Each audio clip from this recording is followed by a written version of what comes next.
At the most prestigious horse auction in Kentucky, a wealthy millionaire thought he could break a wild stallion spirit with money and cruelty. What he didn't know was that this magnificent black horse had a pride that couldn't be bought, a will that couldn't be broken, and a lesson to teach that would change everything.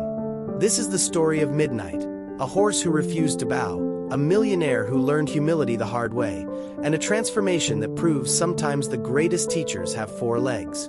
Buckle up, because this journey is about to get wild. The Lexington Premium Horse Auction was the kind of place where fortunes changed hands as easily as handshakes. Crystal chandeliers hung from vaulted ceilings, and the smell of expensive cologne mixed with leather and hay. This wasn't just any auction. This was where champions were bought and sold, where million-dollar deals were sealed with a nod.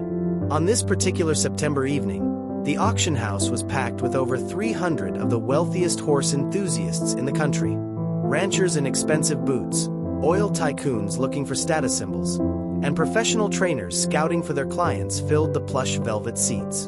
The auctioneer, a seasoned professional named Robert Hayes with silver hair and a booming voice, commanded the podium like a maestro conducting an orchestra.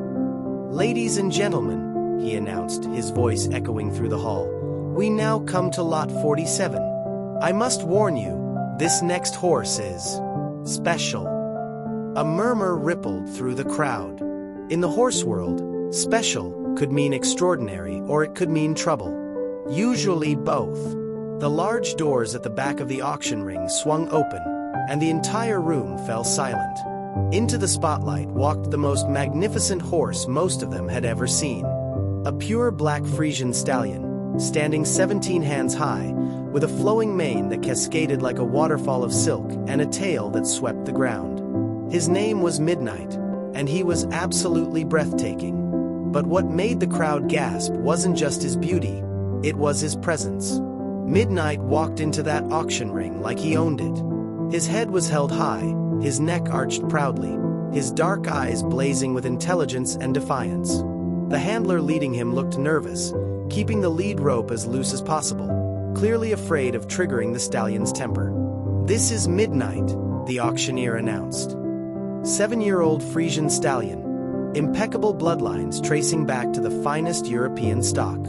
He has never been successfully trained for riding. Multiple trainers have tried and, he paused diplomatically, declined to continue. Starting bid is $50,000. The room buzzed with whispers. $50,000 for an unrideable horse? That was either a bargain or a disaster waiting to happen. In the third row, center section, sat Marcus Blackwood. At 42 years old, Marcus was everything money could buy and nothing money couldn't. He'd made his fortune in tech startups, selling companies for billions before most people his age had paid off their student loans. Now he collected expensive things: cars, watches, real estate, and recently, horses. Marcus was strikingly handsome in that polished, controlled way that came from personal trainers, dermatologists, and tailors who charged by the minute. His dark brown hair was styled with products that cost more than most people's monthly rent. His designer stubble was precisely trimmed, and his steel gray eyes held the cold calculation of someone who'd never heard the word no and meant it. He wore a custom Italian suit that cost $12,000, Swiss watch worth more than a luxury car, and an expression of bored entitlement that came from having too much money and too little purpose. Marcus had been to a dozen horse auctions in the past 6 months. He'd bought 8 horses, all expensive, all beautiful, all now standing in his state-of-the-art stables being trained by professionals he barely spoke to. Horses were his latest status symbol, something to discuss at country club dinners and charity galas. But when Midnight entered the ring, something shifted in Marcus's expression. He sat up straighter. This wasn't just another pretty horse. This was a challenge. And Marcus Blackwood never walked away from a challenge, especially one he could throw money at. The bidding started conservatively. 50,000, 55, 60. A few serious buyers raised their paddles, but one by one they dropped out as the price climbed. 70,000, 80. By 90,000, only 3 bidders remained. Marcus hadn't moved yet. He sat perfectly still, those gray eyes locked on Midnight, watching the stallion pace the ring with barely contained power. The horse refused to stand still, moving constantly, head tossing, clearly uncomfortable with the crowd, the lights, the entire situation. 100,000. The auctioneer's voice rose with excitement. Do I hear 110? That's when Marcus raised his paddle. Not with enthusiasm or excitement, but with the casual flick of someone swatting a fly. 110,000. The other two bidders exchanged glances. One dropped out. The remaining bidder, an older rancher from Texas, raised his paddle again. 120. Marcus didn't hesitate. 150, he called out, his voice cutting through the room. He didn't raise his paddle. He didn't need to. Everyone knew who had spoken.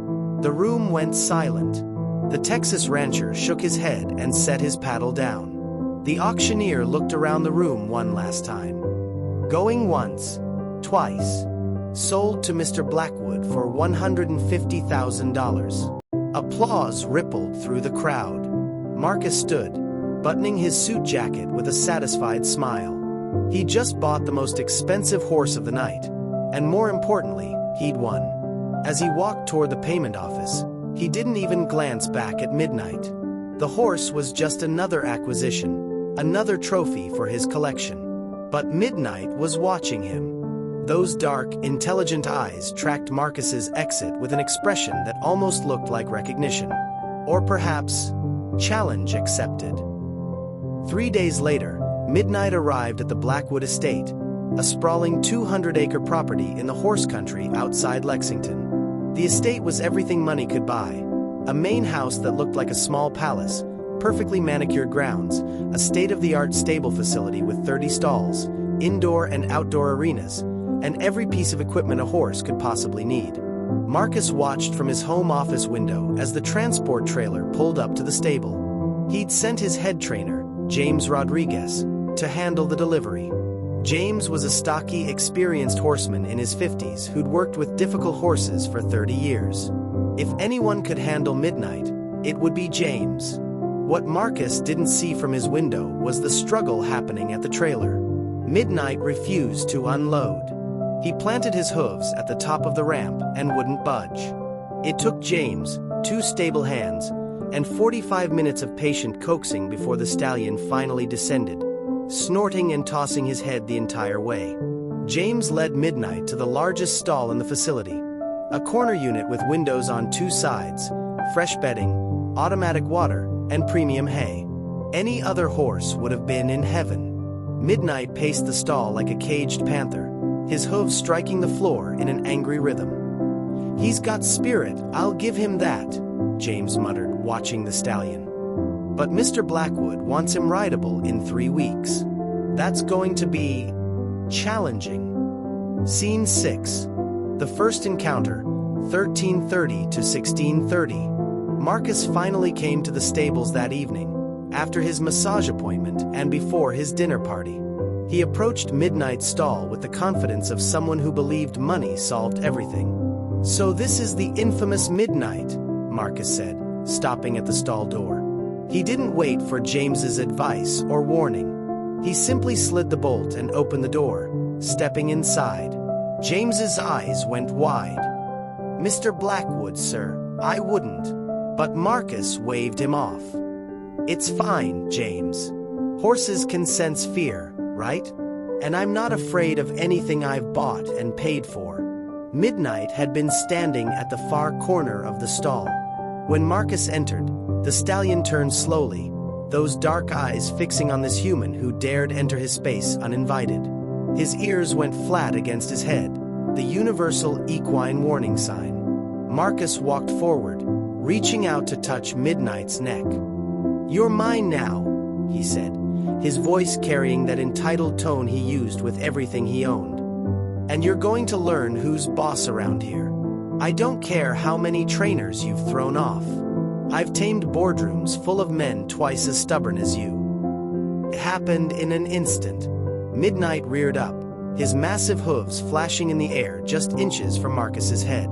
The millionaire stumbled backward, falling hard on the stall floor, his expensive suit now covered in dirt and straw. Midnight came down, snorted loudly, and turned his back on Marcus, the ultimate equine insult. James rushed in and helped Marcus to his feet, quickly ushering him out of the stall. Marcus's face was red, partially from exertion, but mostly from humiliation. Stable hands had witnessed everything. Word would spread. "That horse," Marcus said, his voice shaking with rage as he brushed off his ruined suit, "needs to learn some respect." Scene 7. The training begins, 1630 to 1930. Over the next week, James tried everything in his considerable bag of tricks. He used groundwork exercises, voice commands, treat rewards, and patience. Midnight participated when he felt like it, which wasn't often. The stallion would follow commands perfectly for 10 minutes, then suddenly decide he was done and simply walk away. He'd accept a halter one day and refuse it the next. He'd let James brush him in the morning, then try to bite him in the afternoon. There was no predicting Midnight's mood, no establishing dominance, no building the kind of partnership that made training possible. Marcus watched these sessions from the observation deck above the arena, growing more frustrated by the day.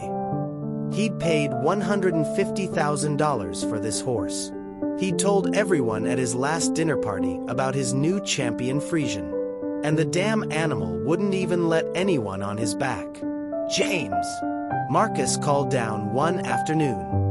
"This is taking too long. Use stronger methods." James looked up, his weathered face troubled. "Sir, with all respect, this horse responds to patience, not force. If we push too hard—" "I don't pay you to make excuses," Marcus interrupted. "I pay you to get results. Use whatever equipment you need to. That horse needs to understand who's in charge here." James opened his mouth to argue, then closed it. He needed this job. The Blackwood estate paid twice what any other position offered. "Yes, sir," he said quietly. Midnight, standing in the center of the arena, watched this exchange with those intelligent eyes. It was almost like he understood exactly what had just been decided. Scene 8. The harsh methods, 1930 to 2300 hours. The next day, James arrived with equipment he hated using. Tighter bits, stronger whips, restraining ropes. Marcus insisted on being present, watching from the ground this time, arms crossed, that cold expression on his face. "About time we showed this animal who's boss," Marcus said. James fitted Midnight with a harsh bit, the kind that caused discomfort when the horse resisted. Midnight tossed his head violently, clearly distressed by the metal in his mouth. When James tried to attach the lunge line, Midnight reared again, striking out with his hooves. "Control him!" Marcus shouted. James pulled hard on the line, forcing Midnight's head down. The stallion's eyes went wide, not with fear, but with rage. This wasn't training. This was domination. And Midnight was having none of it. For 20 minutes, it was a battle. James, following Marcus's instructions, used every harsh technique the Millionaire demanded. Midnight fought every single one. He reared, he bucked, he spun, he pulled. His beautiful black coat became slick with sweat. Foam formed at the corners of his mouth where the bit dug in. And then Midnight did something unexpected. He simply stopped. He stood perfectly still in the center of the arena, sides heaving, head low, that harsh bit still in his mouth. To Marcus, it looked like submission. "There," Marcus said triumphantly. "See, he just needed to know we were serious. Now he's learning respect." But James knew horses better than that. The look in Midnight's eyes wasn't submission. It was something far more dangerous. It was calculation. The stallion was thinking, planning, waiting. "Sir," James said carefully, "I think that's enough for today. We should let him rest and—" "Nonsense," Marcus interrupted. He walked toward Midnight, emboldened by what he thought was victory. "Now's the perfect time to establish dominance. Help me get the saddle on him." James wanted to refuse. Everything in his 30 years of experience screamed that this was wrong. But he needed this job, and Marcus was the boss. With deep reluctance, James brought over a saddle. Getting the saddle on Midnight was a two-person struggle that took 15 minutes. The stallion didn't fight. Not exactly. He just made every step as difficult as possible, shifting his weight, tensing his muscles, dancing sideways whenever they tried to tighten the girth. Finally, the saddle was secured. Marcus grabbed the reins, put his expensive riding boot in the stirrup, and pulled himself up onto Midnight's back. For one brief, glorious moment, Marcus Blackwood sat tall in the saddle, king of his expensive domain. "See," he called out to James. "Sometimes you just need to show them who." He never finished that sentence. Midnight exploded, not with the wild, desperate bucking of a terrified horse, but with the calculated, powerful movements of an athlete who knew exactly what he was doing. He bucked once, hard, sending Marcus lurching forward. Then he spun left, spun right, and reared up so high that Marcus had to grab the saddle horn to keep from falling backward. Marcus lasted exactly 7 seconds, the same amount of time required in professional bull riding, ironically enough. On the 8th second, Midnight gave one final, tremendous buck, and Marcus Blackwood flew through the air in an arc that would have been comedic if it weren't so humiliating. He landed hard in the soft arena dirt, flat on his back, arms and legs sprawled out. His designer riding boots pointed toward the sky. His carefully styled hair was full of dust. And worst of all, the impact had knocked the wind completely out of him, leaving him gasping like a fish on dry land. Midnight calmly walked over to where Marcus lay. The stallion looked down at the millionaire, snorted once, spraying Marcus's face with horse snot, and then deliberately turned around and walked away, his magnificent tail swishing with what could only be described as satisfaction. From outside the arena, 3 stable hands who'd witnessed everything tried desperately not to laugh. James rushed over to help Marcus up, his face carefully neutral. Marcus got to his feet, shaking, covered in dirt and horse snot, his pride more bruised than his body. But what hurt most was the look in Midnight's eyes as the stallion watched from the far corner of the arena.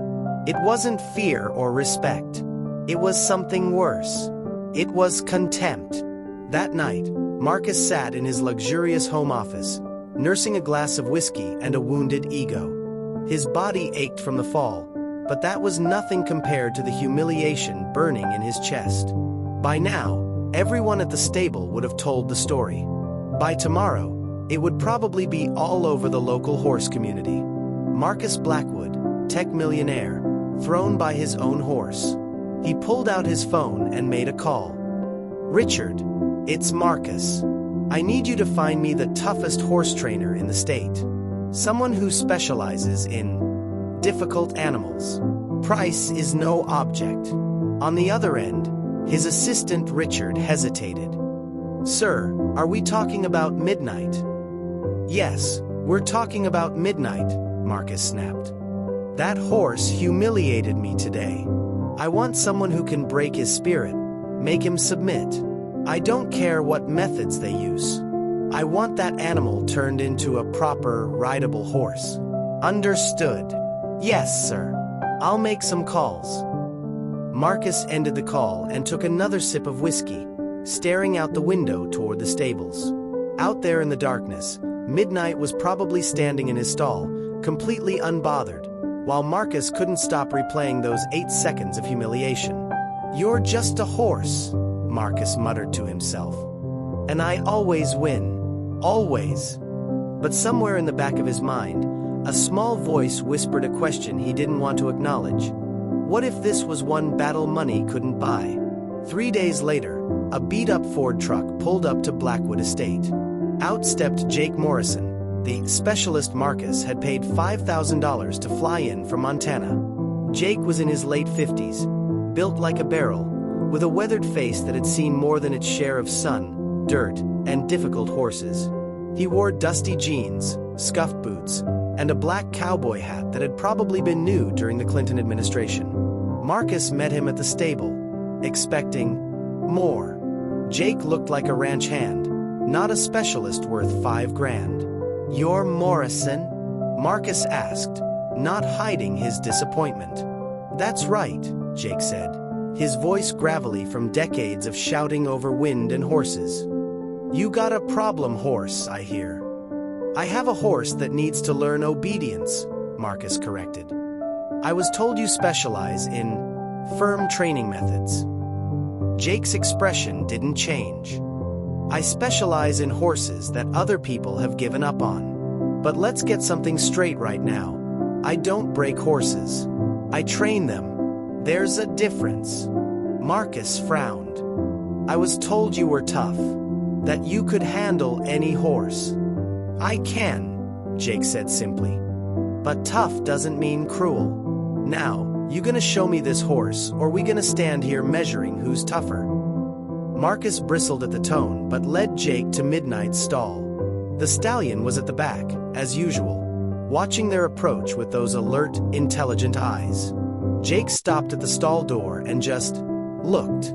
He didn't speak, didn't move, just studied Midnight in silence for a full 5 minutes. Marcus shifted impatiently beside him. Finally, Jake spoke. "This horse hasn't been broken. He's been disrespected." "Excuse me," Marcus said sharply. "I said what I said," Jake replied, still watching Midnight. "This is a proud animal. Intelligent. Strong-willed. You can't break a horse like this. You can only earn his respect." He turned to look at Marcus. "And right now, he doesn't respect you at all. I can see it from here." Marcus arrived at 5:02 a.m., which he considered early. Jake had been there since 4:30. "You're late," Jake said, not looking up from the stall he was mucking out. "It's 2 minutes past 5, Marcus protested. "If you're not early, you're late. That's ranch rule number 1. Here." Jake tossed Marcus a pitchfork. "Start with Midnight's stall. Clean bedding goes in that wheelbarrow. Dirty goes in the manure pile out back." Marcus stared at the pitchfork like it was a dead snake. "You want me to clean the stall? I have people for that." "Not today you don't," Jake said. "Today you're learning what it takes to care for a horse before you earn the right to ride one. Now get moving. We've got 9 more stalls to do after this one." For the next 2 hours, Marcus Blackwood, billionaire, tech genius, man who regularly made Forbes lists, shoveled horse manure. His designer workout clothes became soaked with sweat. His carefully maintained hands developed blisters. His back ached. And Midnight watched the entire thing, those dark eyes tracking Marcus's every move. "Why am I doing this?" Marcus finally asked, leaning on the pitchfork, breathing hard. "Because that horse needs to see you doing the humble work before he'll respect you doing the glory work," Jake explained. "Right now, he thinks you're just another human who wants to use him. You gotta show him you're willing to serve before you ask him to serve you." "Horses don't think like that," Marcus argued. "This one does," Jake replied. "Look at him." Marcus looked. Midnight had moved closer, his head over the stall door, watching Marcus with what seemed like interest. The contempt from before was gone. In its place was curiosity. "He's starting to wonder about you," Jake said. "That's good. That's the beginning." A week into Jake's training, Marcus had changed in ways he hadn't expected. He woke up before dawn now without an alarm. His hands were calloused. His expensive gym-built muscles were being replaced by real, functional strength from carrying water buckets, moving hay bales, and fixing fence lines. But the biggest change was in how he approached Midnight. "Today, you're gonna groom him," Jake announced on day 7. "Just groom him. Nothing fancy. Brush his coat, clean his hooves, comb his mane. Take your time. Don't rush. Let him tell you when he's done." Marcus entered Midnight's stall with a grooming kit, moving slowly, carefully. A week ago, he'd have charged in with confidence and dominance. Now he understood that was exactly wrong. "Hey, Midnight," Marcus said softly. The stallion's ears flicked toward him. Progress. Marcus started with gentle strokes along Midnight's neck. The stallion tensed at first, then gradually relaxed. They stood there for over an hour. Marcus brushing, Midnight accepting. No dominance, no submission, just two beings sharing space. He's letting you touch him, Jake observed from outside the stall. Last week, he'd have bitten you by now. See the difference? Marcus did see it. For the first time, Midnight's eyes didn't look at him with challenge or contempt. They looked accepting, like maybe Marcus was finally becoming someone worth respecting. I've never done anything this slowly in my life, Marcus admitted, working tangles out of Midnight's long mane. Everything I've ever done has been about speed, efficiency, results. Horses don't care about your quarterly earnings, Jake said. They live in the now. You want to be part of their world, you gotta slow down to their pace. That's the lesson. Marcus continued brushing, and something strange happened. For the first time in years, maybe decades, his mind went quiet. No deals to think about. No investments to monitor. No status to maintain. Just the rhythmic motion of the brush, the warm solidity of the horse, and the peaceful silence of early morning. It felt good. 2 weeks into training, Jake declared it was time for groundwork. Marcus led Midnight into the round pen, a circular training area where horses learn to respond to body language and voice commands. No ropes, no whips, nothing, Jake instructed. Just you, him, and trust. You're gonna get him moving, then you're gonna get him to come to you. All without touching him. How? Marcus asked. By being someone he wants to follow. It sounded impossible, but Marcus had learned not to question Jake's methods. He stood in the center of the round pen while Midnight walked the perimeter, maintaining his distance. Marcus took a deep breath and used the techniques Jake had taught him. He positioned his body at an angle, looked at Midnight's hip, and raised his arms slightly. The universal horse language for move. Midnight started trotting. Marcus kept him moving, occasionally shifting position to change the horse's direction. Left, right, right. They danced this way for 20 minutes, Marcus learning to read Midnight's body language, the horse learning to respond to Marcus's cues. Then came the hard part. Marcus turned his body sideways to Midnight, dropped his arms, and lowered his eyes. The signal for, you can stop now. Midnight slowed to a walk, but didn't stop. He kept circling, keeping his distance. Don't force it, Jake called from outside the pen. Just wait. Be patient. Be worth coming to. Marcus stood there, trying to look unthreatening, trying to be patient. Seconds turned into minutes. His arms ached from holding them still. Doubt crept in. And then it happened. Midnight stopped walking. He turned to face Marcus. For a long moment, they just looked at each other. Then, slowly, the stallion took one step toward Marcus. Then another, and another. By the time Midnight's soft muzzle touched Marcus's chest, Marcus's eyes were wet. He didn't care. He slowly raised one hand and placed it on Midnight's neck. Good, Jake said quietly. Real good. He's choosing you now. That's worth more than any amount of money you paid for him.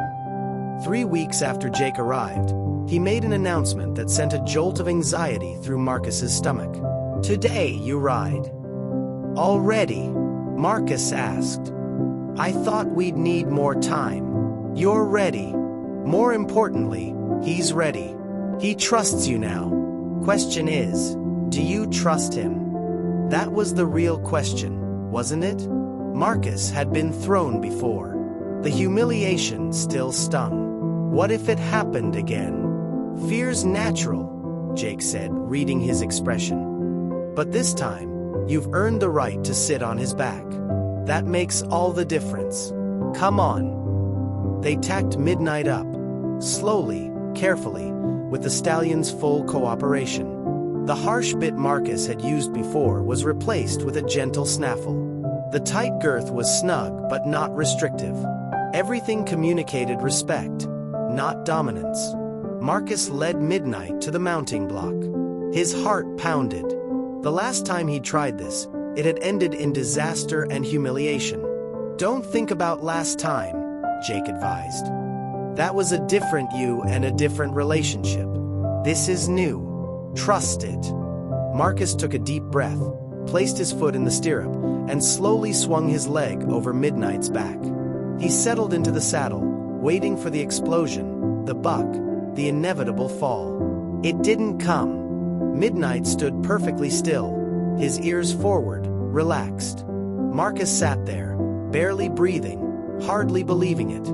"Ask him to walk," Jake said. Marcus gave the gentlest squeeze with his legs. Midnight walked forward. Smooth, calm, responsive. They made one complete circle of the arena. Then another. No fighting, no resistance. Just partnership. By the third circle, Marcus was smiling. By the fifth, he was laughing. A real, genuine laugh that he hadn't heard from himself in years. They rode for 20 minutes, and it was the most peaceful 20 minutes Marcus had experienced in his entire adult life. When they finally stopped, Marcus dismounted and threw his arms around Midnight's neck. "Thank you," he whispered to the horse. "Thank you for teaching me." Jake watched from the rail, nodding in satisfaction. "Now you're getting it." Over the next month, something remarkable happened. Marcus changed. He started waking up at 4:30 a.m., not because he had to, but because he wanted to spend time with Midnight before the day began. He traded his expensive suits for comfortable work clothes. His daily schedule, once packed with back-to-back meetings and conference calls, now included 3 hours of horse time, non-negotiable. His employees noticed the difference. Marcus was less harsh in meetings, more patient with mistakes, more willing to listen. His assistant, Richard, barely recognized him. "Sir," Richard said one day, bringing papers to the stable where Marcus was brushing Midnight, "the Tokyo investors are waiting on the video call. It was scheduled for 30 minutes ago." Old Marcus would have panicked, rushed to fix it, prioritized the deal above everything. New Marcus looked at his watch, looked at Midnight, and made a choice. "Tell them I'll call in an hour. I'm not finished here yet." Richard's jaw dropped. "But sir, this deal is worth 40 million. "Richard," Marcus interrupted gently, "this horse is worth more to me than any deal. They can wait an hour or they can walk. Their choice." After Richard left, looking stunned, Jake chuckled from the next stall. "Now that's real wealth." Marcus smiled. He was beginning to understand what Jake meant. 2 months after buying Midnight, Marcus hosted his regular charity dinner party. The same wealthy friends, the same expensive wine, the same conversations about money and status. But Marcus was different. "So, Marcus," his friend David asked over dessert, "how's that expensive horse working out? The one you paid a fortune for? Ever get on his back, or did you give up?" The old Marcus would have lied or changed the subject. The new Marcus smiled. "Best money I ever spent," he said honestly. "And yes, I ride him. Every day." "Really?" Another guest, Catherine, said with surprise. "I heard he was untrainable, that he threw you in front of everyone." "He did," Marcus admitted, and the table went quiet. "He taught me a valuable lesson that day." "What lesson?" David asked, genuinely curious now. "That respect can't be bought," Marcus said. "That some things in life require patience, humility, and genuine connection. That being wealthy doesn't make you worthy of anything except the responsibility to use that wealth wisely." He paused. "That horse has taught me more about leadership, partnership, and what really matters than any business deal ever did." The table was silent. Several guests exchanged uncomfortable glances. This wasn't the Marcus they knew, the cutthroat businessman who valued nothing except winning. You sound different, Catherine finally said. I am different, Marcus agreed. I'm better, and I have a horse to thank for it. After the guests left, Marcus walked out to the stables. Midnight was looking out over his stall door, as if waiting. Marcus approached, and the stallion lowered his head for scratches. You know what? Marcus said softly, to the horse. I thought I was buying you. Turns out you were rescuing me. Scene 19, Jake's departure, 56:00-59:00. The next morning, Marcus found Jake loading his beat-up truck. His month-long contract was up. You're leaving? Marcus asked, feeling an unexpected pang of loss. Job's done, Jake said, tossing his duffel bag in the truck bed. You don't need me anymore. You and that horse have figured each other out. Stay longer, Marcus said. I'll double your rate. Triple it. You could help me with the other horses, train the staff. Jake held up a hand, stopping him. Marcus, you're doing it again. Trying to buy something that don't need buying. You've got everything you need right here. He tapped Marcus's chest. You learned what I came to teach. Now you gotta keep learning on your own. Marcus nodded, understanding but still reluctant. I want to pay you more. You've changed my life. You already paid me plenty, Jake said. But I'll tell you what. You really want to thank me? Pay it forward. There's a lot of horses out there like Midnight. Proud, strong, misunderstood. They end up in bad situations because folks don't have the patience to understand them. You got resources. Use them for something that matters. Like what? Marcus asked. That's for you to figure out, Jake said with a slight smile. But I got a feeling you will. Jake climbed into his truck, started the engine, then rolled down the window. One more thing, that horse didn't teach you a lesson. He gave you a choice. You're the one who chose to learn. Don't forget that when things get hard. 6 months after that humiliating day in the auction ring, the Blackwood estate looked different. The pristine, almost sterile stable complex now buzzed with real life and purpose. Marcus had started a program called Second Chance Stables, a rescue and rehabilitation center for difficult horses. Horses that had been abused, neglected, or deemed untrainable found their way here. Marcus personally funded everything, but more importantly, he was personally involved in everything. Every morning, he worked alongside his staff, mucking stalls, feeding horses, doing the humble work that Jake had taught him mattered. And every afternoon, he spent time with Midnight, riding through the estate's trails, the partnership between them now so natural it was like breathing. Word had spread about Marcus's transformation. Other wealthy horse owners who'd been focused on status symbols and winning ribbons started asking questions. How had he tamed the untamable horse? What was his secret? Marcus always gave the same answer. I didn't tame him. I listened to him. There's a difference. Some understood. Many didn't. But slowly, a few began to learn. On this particular autumn morning, Marcus stood in the arena with a new arrival, a gray mare who'd been seized from a neglect case. She was thin, scared, and aggressive from mistreatment. She reminded Marcus of how Midnight must have felt before finding his way here. Marcus approached slowly, body language open and unthreatening, using every technique Jake had taught him, every lesson Midnight had reinforced. I know you're scared, Marcus said softly to the mare. I know you've been hurt, but you're safe now. And I'm going to prove it to you, one day at a time, for as long as it takes. Because that's what real strength looks like. Patience, not power. From his stall nearby, Midnight watched the scene. If horses could smile, he would have been smiling. His work here was done. He'd taught the unteachable human. Now that human was passing the lesson forward. And that was worth more than any amount of money could ever buy. The story of Marcus and Midnight spread beyond the horse community. Business magazines wanted to interview Marcus about his transformation. Self-help podcasts wanted to know his secret to finding balance. Everyone wanted to know how a ruthless businessman became a patient, humble horseman. But Marcus always deflected the attention back to where it belonged, to the horses who couldn't speak for themselves, to the rescue organizations that needed funding, to the message that real power comes from compassion, not domination. On the one-year anniversary of buying Midnight, Marcus stood in the stallion stall, just as he had done a year ago. But everything was different now. Last time, he'd been thrown and humiliated. This time, he was grateful. "You know what's funny?" Marcus said, stroking Midnight's neck. "I came to that auction thinking I was going to buy a horse.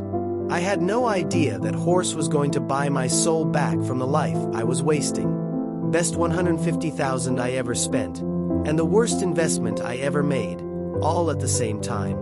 Midnight rested his head on Marcus's shoulder, their daily ritual now. Two beings who'd started as adversaries had become the truest of partners. "Thank you," Marcus whispered, "for refusing to bow, for teaching me that true strength isn't about domination, it's about connection, for showing me that some of the best teachers have 4 legs and can't speak a single word." The evening sun streamed through the stable windows, casting golden light across them both. And if you'd been watching from outside, you'd have seen something beautiful. A millionaire who'd learned humility, a horse who'd taught dignity, and the kind of bond that money could never buy but wisdom could always earn. Some lessons can only be learned on your knees in the dirt, with blistered hands and a humbled heart. Marcus Blackwood learned that lesson. And in learning it, he found something he'd been searching for his entire wealthy life without knowing it. He found purpose. He found peace. He found himself. All because a black stallion named Midnight refused to be broken, and in refusing, broke through to the better man Marcus was always meant to be. Sometimes the greatest teachers are the ones who refuse to follow our script. Sometimes the best lessons come from being thrown, literally or figuratively, flat on our backs. And sometimes the most valuable things in life are the ones that money can buy but only humility can keep. Marcus thought he was buying a horse. He was actually being offered a choice: stay the man he was, or become the man he could be. Midnight didn't force that choice.